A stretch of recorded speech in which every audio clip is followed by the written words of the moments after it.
인양 장애물이 뒤늦게 발견되면서 많은 우려가 계속됐는데요. 다행히 장애물 제거 작업이 완료됐습니다. 물살이 비교적 느린 이번 소조기 마지막 날이 오늘입니다. 오늘까지 세월호 선체를 끌어올려 반잠수함에 실어야 인양이 성공적으로 이뤄지게 되는 겁니다. 자세한 상황 짚어보도록 하겠습니다. 취재기자 스튜디오에 나와 있습니다. 박소정 기자, 안녕하세요. 일단 한 곱이 넘긴 것 같습니다. 장애물 제거 작업이 완료됐다고요. 네, 그렇습니다. 현장 기자도 전해 주었지만은 어제 저녁 8시부터 시작된 작업이 10시간 45분이 지나서 그 해수부가 공식적으로 그 출입문 칸에 달려 있는 그 경칩이라고 하죠. 네. 그 4군데의 경칩이 달려 있었는데 이걸 완전히 잘라내는 작업에 성공했다 이렇게 밝혔습니다. 정말로 다행이라고 할 수 있습니다. 어제 밤에 한 10시쯤에 해수부가 공식 긴급 브리핑을 했었는데요. 그때까지만 해도 이 작업이 오늘 아침에 과연 끝날지 어떨지에 대해서 확신할 수 없는 상황이었거든요. 그런데 다행히도 새벽 6시 45분에 그 화물칸 출입문을 완전히 제거하는 작업을 마무리했기 때문에 이제는 조금 안심하고, 물론 앞으로 남은 작업들도 워낙 많은 산을 넘어야 하겠습니다만 네. 이제는 마지막으로 그 배를 완전히 끌어올리는 작업, 그리고 또 중요한 관건이 남아있는 반잠수시 선반에 옮겨서 얻는 작업, 이 작업이 또 중요하게 남아있다고 할 수 있겠습니다. 네, 램프가 완전히 제거됐다니 참 다행인 일인데 네. 그래도 짚어봐야 할 문제가 있습니다. 지금 인양 작업이 진행된 지 인양 작업까지 오기까지 3년이라는 시간이 있었는데 네. 왜 이제야 이 화물칸 드나드는 문이 열려 있는 건지, 이게 왜 이제야 발견된 걸까요? 그러게 말입니다. 이 부분에 대해서 어저께 기자들이 많이 현장에서 집중적으로 질문을 했습니다. 그 세월호가 지금 현재 왼쪽으로 누워 있고요. 네. 그리고 가라앉을 때 꼬리 부분부터 가라앉았습니다. 왜냐하면 꼬리 부분에 아무래도 화물이 많이 실려 있기 때문에 그 무게 때문에 꼬리 부분이 가라앉으면서 바닥과 부딪히면서 그 충격에 의해서 그 부분이 찌그러지거나 고장이 난 것으로 예상을 할 수가 있겠습니다. 해수부도 그렇게 설명을 했습니다. 하지만 가능성은 그 아래 부분이 바닥에 부딪히면서 파손됐을 가능성도 있고요. 아니면 바닷속에 워낙 3년이나 가라앉아 있었기 네. 때문에 부식이 됐을 가능성도 있습니다. 그 연결 부위가 멀쩡했다면 다시 그 열려있는 문을 닫았을 수도 있겠지만 이것은 그 연결부가 지금 고장이 나서 닫을 수 없기 아예 때문에 파손된 결국 상태라서요. 그렇습니다. 네. 잘라야 한다라고 이렇게 판단을 했고 결국 밤새 잘라내는 작업을 벌인 겁니다. 이 밤새 열려 있는 걸 확인한 건 어떻게 확인할 수 있었던 거죠? 그동안 잠수사들이요, 여러 번 그 물 밑으로 들어가서 육안으로 확인하는 과정이 있었거든요. 네. 그래서 기자들도 많이 궁금했던 것이 세월호를 시험 인양했을 때 바닥에서 1m에서 2m만 들어 올렸을 때 그때 잠수사가 잠수를 해서 육안으로 확인했다라고 밝혔었거든요. 그러면 왜 그때 발견하지 못했느냐라고 하는 질문을 했는데 해수부는 무엇이라고 해명을 했냐면 그 세월호 밑에 깔아놓은 리프팅 빔을 네. 끌어올리기 위한 받침대와 리프팅 빔 33개까지만 확인을 하고 그 33개 바깥에 있는 문이 열려 있었기 때문에 이 부분까지는 확인하지 못했다고 설명을 했습니다. 물론 꼼꼼하게 확인하지 못한 부분에 대해서는 비판이 또 일 것으로 보이는데요. 어쨌든 바다 해저 밑에 44m 아래에 가라앉아 있었기 때문에 그 밑에 깊은 바다에는 시야 확보가 어렵습니다. 그래서 정말 코앞에 있는 것만 확인할 수가 있다고 뻘에 하니까. 박혀 있는 상태였잖아요. 예. 꼬리 부분이. 예, 네. 근데 뻘에 박혀 있는 부분이 이제 리프팅 빔 때문에 어느 정도는 올라왔을 것으로 보이고 또 시험 인양 때 올라와 있었기 때문에 찾아본다면 볼 수 있었겠지만 워낙 시야 확보가 안 됐었기 때문에 필요한 부분만 보았던 것이라고 할 수 있겠습니다. 예, 그 화물칸의 출입문을 떼어냈다고 하면 네. 이 화물칸에 있던 그 화물들이 유실될 가능성도 있는 거 아닙니까? 네, 그렇습니다. 그 부분에 대해서도 저희가 궁금한 부분인데요. 그 화물칸의 출입문이기 때문에 그 가까이에 물건이 실려 있었다면 당연히 빠져나갔을 가능성이 있습니다. 이에 대해서는 해수부는 이렇게 말했습니다.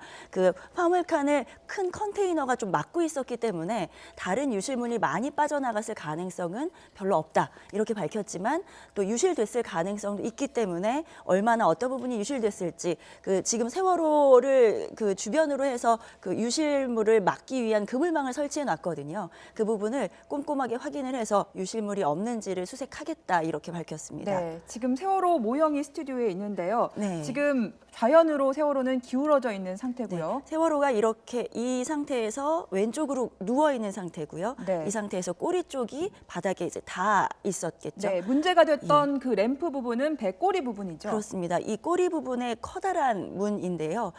길이가 10m, 폭이 7.5m 정도 되는, 길이가 11m 가량에 달하는 커다란 문입니다. 이 문으로 자동차도 들어가고 화물을 실어 올리는 그런 문이라고 할 수 있겠습니다. 네, 네. 벌써 작업이 꽤 오래 진행되고 있는데요. 그렇다면 이제 다음 작업은 언제 어떻게 진행이 될까요? 네, 그 부분이 이제 관건입니다. 현재 다행히도 세월호가 12m까지 끌어올려졌습니다. 예. 목표가 13m였거든요. 이제 예. 1m가 남았습니다. 그 1m 끌어올리는데 몇 시간이 걸릴지 장담하기는 어렵습니다만 다른 걸림돌이 없다면 1시간 안에 마무리되지 않을까 이런 가능성도 점쳐볼 수 있겠습니다. 그래서 세월호를 13m까지 모두 다 끌어올리게 되면 그 다음 작업은 이제 이 세월호와 세월호 양쪽에 있는 제킹 바지선이라고 하죠. 네. 이 제킹 바지선을 단단히 고정하는 작업에 들어갑니다. 2차 예, 고정 작업이 이루어지는군요. 예, 그렇습니다. 이게 더 이상 흔들리거나 하지 않고, 왜냐하면 이동을 해야 되기 때문에요. 세월호와 제킹 바지선을 고정을 하고 이 고정 작업이 마무리가 되면 그 다음에 제킹 바지선이 아래쪽에 고정시켰던, 바지선이 흔들리지 않도록 고정했던 줄을 풀어내게 됩니다.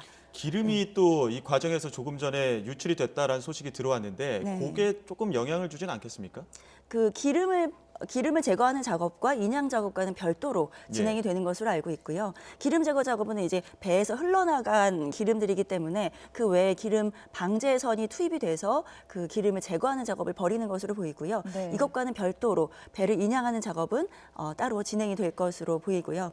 지금 현재 그러면 이 제킹 바지선과 함께 세월호가 이동을 시작하게 됩니다. 드디어 이동하게 되는데요. 이 이동하는 작업 이 반잠수식 선박, 현재 1km 떨어져서 대기를 하고 있습니다. 그 선박까지 이제 옮기는 작업이 굉장히 중요합니다. 네. 자, 이제 세월호는 오늘 오전 6시 기준으로 수면 위 12m까지 올라온 상태입니다. 목표 지점이 13m입니다. 네. 이 반잠수식 선반까지 실기까지는 13m가 올라와야 된다고 하는데 네. 왜 13m인가요? 이 네. 부분도 많이 궁금해들 하실 것 같습니다. 네. 현재 세월호를 이렇게 옆으로 누워있는 세월호 통째로 끌어올렸습니다. 이걸 끌어올리기 위해서 아래쪽에 리프팅 빔을 1m짜리에 이르는 리프팅 빔을 설치했고 그 리프팅 빔을 받치기 위한 받침대도 1.5m짜리가 설치가 되어 있습니다. 네. 그러니까 지금 세월호가 13m로 수면 위로 올라왔다고 하면 9m 물 정도가? 아래에는 9m가 남아 있고요. 그 9m 아래 빔 1m, 또 받침대 1.5m 이렇게 하면 11.5m가 아직 물 아래에 있는 겁니다. 네. 그러면 이 물 아래에 있는 11.5m를 받쳐줄 수 있는 만큼의 잠수식 선박의 깊이가 필요하거든요.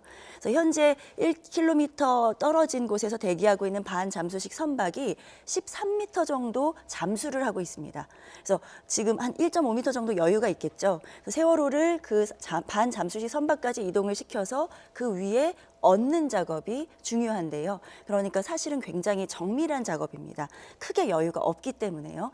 그래서 그런 상태에서 이 뒷부분에 있었던 그 화물칸 출입문이 10m, 11m가 달하는 출입문이 달려 있었다면 이것이 걸려서 예. 잠수식 선박이 얹을 수가 없었겠죠. 그래서 잘라내게 된 겁니다. 예. 오늘이 소조기 마지막 날인데 그렇다면 이제 작업 과정에서 관건은 무엇이 있을까요? 네, 어제 해수부가 브리핑을 할 때 첫째도 날씨, 둘째도 날씨, 셋째도 날씨 이렇게 밝혔는데요. 날씨가 무척 중요하군요. 네, 그렇습니다. 아무래도 바람, 파도, 그리고 조류 이 모든 것이 도와줘야 이 작업에 성공을 할 수가 있겠습니다. 특히나 반잠수식 선박이 안전지대에 대기하고 있어서 거기까지 이동을 하고 나면 그래도 많이 풀리게 됩니다. 근데 그 이동하는 과정까지는 정말 조류가 잠잠해야 하고 파도도 잠잠해야 하는데요. 네. 그 시간이 얼마 남지 않았습니다. 그래서 해수부는 오늘 밤 자정까지는 이 작업들을 어떻게든 마무리하겠다. 사실은 2, 3일가량 걸리는 작업이거든요. 이거를 오늘 안에 마무리하겠다라고 굉장히 속도를 내고 있는 것으로 보입니다. 네, 날씨가 무엇보다 중요하다라는 말씀 주셨는데 지금 저희 화면에 해상에서 본 그 세월호 인양 작업 현장과 동거차도에서 바라본 인양 현장 작업 현장이 나가고 있습니다. 화면으로 봐서는 그래도 오늘까지 소조기라 파도가 높지 않은 모습인데요. 오늘 진도 앞바다 날씨는 어떻습니까? 네, 그래픽으로 준비했는데요. 혹시 준비가 됐으면 보여주시기 부탁드리겠습니다. 네. 네. 진도 앞바다 기상 상황 그래픽을 준비를 했는데요. 예, 지금 화면을 지금 분할된 화면으로 잠시 보여드리고 있는데요. 예. 그래픽은 조금 뒤에 이 화면을 잠시만 더 보여드리고 전달해드리도록 하겠습니다. 현재 그러면 네, 그 지금 나옵니다. 풍속이랑 파고를 보면 풍속이 어제 밤 상황입니다. 풍속이 9.3m/s, 1초당 9.3m의 바람이 불고 있고 파도는 0.41m. 그리고 지금 상황으로는 잔잔한 편입니다. 바람은 10m 이내여야 하거든요. 그러니까 물론 아주 약한 편은 아닙니다만 저 정도 바람이라면 작업하는데 큰 무리는 없을 것으로 보이고 파도는 1m 이내이면 되기 때문에 아주 잔잔한 편입니다. 그래서 현재까지는 작업하는데 큰 지장은 없을 것으로 보입니다. 예, 원래 세월호 인양 작업에서 기준이 이제 초속 10m 정도의 풍속이었었죠. 그렇습니다. 네. 그거보다는 지금 낮기 때문에 어쨌든 인양 작업을 순조롭게 진행을 할 수 있는 그런 네. 기상 사건 기상 여건인 것 상황이죠. 같습니다. 네. 오늘 그렇다면, 밤이 네. 넘어가면 아무래도 바람도 거세지고 파도도 거세지는 중조기로 넘어가기 때문에 예. 네, 그 부분이 그러면은 많이 우려가 됩니다. 생각하기는 싫지만 만약에 오늘 소조기 안에 그 인양 작업을 다 마무리하지 못한다면 저희가 또 언제까지 기다려야 되는 건가요? 다음 소조기가 4월 4일에서 5일 정도 됩니다. 그때까지 기다려야 하는데 실은 오늘 만약에 이 작업에 실패한다면 그래서 세월호를 다시 바닥에 내려놓아야 한다면 장담하기 어렵습니다. 다음 소조기도. 왜냐하면 지금 세월호의 밑에 그 붙어있는 리프팅 비무가 받침대를 다시 또 땅으로 내려놓는 작업인데 전문가들의 말에 따르면 이 작업이 굉장히 어렵다고 합니다. 들어올리는 것보다 몇 배나 어려운 작업이라고 합니다. 내려놓게 되면 이 빔과 받침대의 모습도 다시 다 흐트러지게 되고요. 네. 균형 잡고 수평을 잡고 센서를 점검하는 작업부터 다시 시작을 해야 하기 때문에 4월 5일에도 성공할 수 있다고 장담하기는 어렵게 됩니다. 네, 아직 돌아오지 못한 9명이 있는데 지금 미수습자 가족들은 이 뉴스를 얼마나 가슴 졸이며 지켜보고 있겠습니까? 부디 아무쪼록 오늘 안에 인양이 마무리되도록 간절히 바라보도록 하겠습니다. 네, 뭐 조심스럽게 한번 또 예측을 해본다면 인양 가능성 그리고 인양을 하기 위한 성공 요건들은 어떤 것들이 있을지 좀 짚어주시죠. 네, 조금 아까도 말씀드렸지만 일단은 날씨가 정말 중요할 겁니다. 바람과 파도, 조류, 그리고 배의 속도 모든 것이 하나가 되어서 잘 이루어져야 작업이 성공할 수가 있겠고요.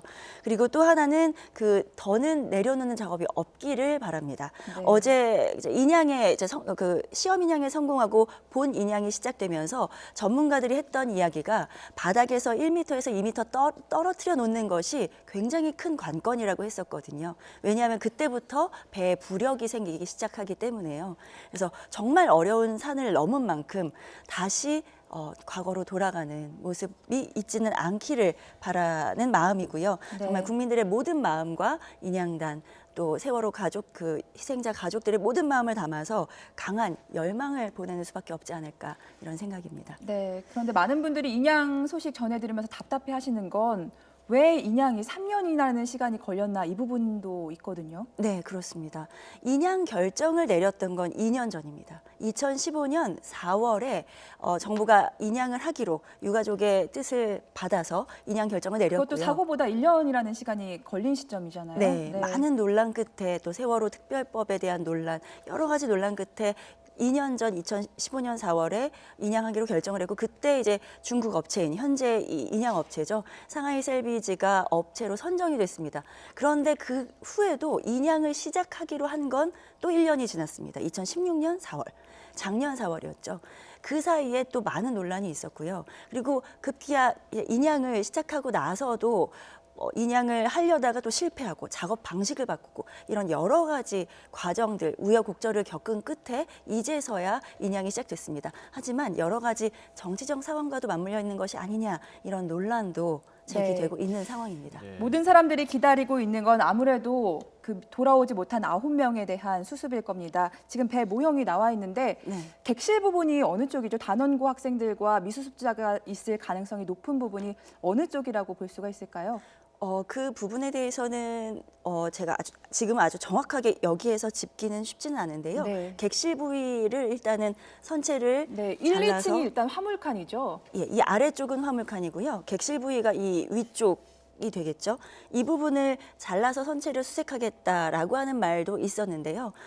이 세월호를 목포 신안까지 이제 완전히 인양 작업이 거의 마무리가 되어서 목포 신항까지 안전하게 운반이 끝나고 나면 이렇게 누워 있는 선체를 똑바로 세우는 작업이 시작되는데 통째로 세우는 건 너무 어렵기 때문에 네. 현재로서는 수색할 객실 부분만 잘라서 세우겠다라고 해수부는 밝혔는데 이것도 또 유가족의 반대가 있기 때문에 현재는 확정적이지는 않은 상황이긴 합니다. 예, 마지막으로 이 인양 업체 관련해서 또 뭐 실력 있는 업체를 선정을 했다라고는 하지만 인양이 좀 더디거나 문제도 좀 많이 있거든요. 네. 요것 때문에 논란도 좀 있는데 예. 어떤 논란들이 있습니까? 여러 가지 말들이 많이 나오고 있습니다. 이 중국 업체가 처음에 이 업체를 선정할 때 7개 컨소시엄이 경쟁에 참여를 했고요. 예. 그런데 그중에서 이 상하이 셀비지를 비롯한 이 컨소시엄이 선정이 된 거였거든요. 이 업체가 선정된 이유는 아무래도 예산을 적게 책정했기 때문이었습니다. 네. 그래서 처음에 예산을 책정했던 것은 850억 정도였는데 현재 그 인양 작업 과정에서 워낙 많은 과정을 거치면서 더 많은 비용이 네. 들어가고 있고요. 815억 원에 애초에 계약을 했고 851억 원에 계약을 했었습니다. 851억 원에 계약을 했고 지금 916억 원이 네, 투입된 추가로 상태죠. 예, 더 돈이 들어갔고요. 이렇게 돈도 늘어났지만 이 업체가 처음에는 해상 크레인 방식으로 하겠다고 했다가 이 방식으로 여러 차례 실패와 연기를 반복하다가 다시 또 방식을 바꿨고 또 엊그제 인양이 결국 시작이 됐습니다만 그 과정에서도 너무 많은 시행착오가 있었습니다. 사실 세월호를 물 밖으로 끌어올리는 작업이 이르면 6시간 걸린다고 했는데 지금 3일째 끌어올리고 있지 않습니까? 네. 이것만 봐도 이토록 시행착오를 많이 겪는 업체라면 과연 그만큼의 노하우가 있는 업체였던 것이냐라고 하는 논란과 비판은 여전히 많은 이 인양 과정을 둘러싸고 있고요. 그래서 이 중국 업체와 또 해수부가 이 중국 업체에 많이 휘둘리고 있다. 이 업체의 말에만 너무 의존하고 있다. 이런 비판도 있습니다. 예, 알겠습니다. 세월호 인양 상황 자세히 짚어봤습니다. 박소정 기자와 함께했습니다. 오늘 말씀 감사합니다. 네.